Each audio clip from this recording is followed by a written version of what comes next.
In this video, I'm going to walk you through the hands-on challenge for the unit Create Object Relationships part of the Data Modeling module. So before you start, you have to create the property object as described in the previous unit. I'm going to assume you've done that. Let's get into this here. Create a custom master detail field on the offer object.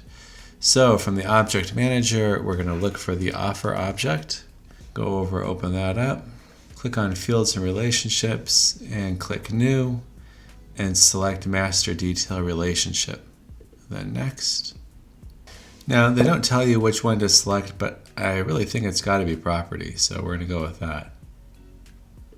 There we go. And we'll click Next.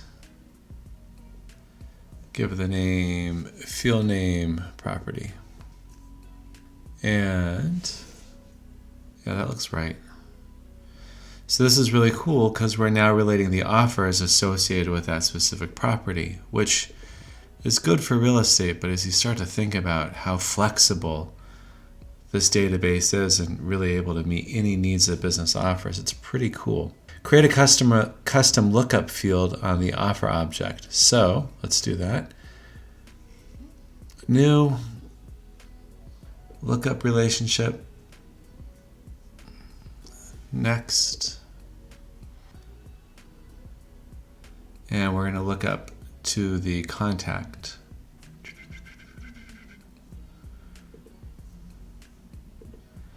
And one of the things that's really important, field name, contact.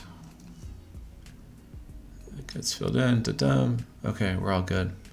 And really one of the things that's so important as a Salesforce administrator to be able to understand about this is like how you can relate these objects to each other. And yeah, so we're doing this experiment, here in Trailhead, and that's good. But as you start to think about what that can do, and then bring your knowledge of business to your future employer, it's pretty powerful stuff.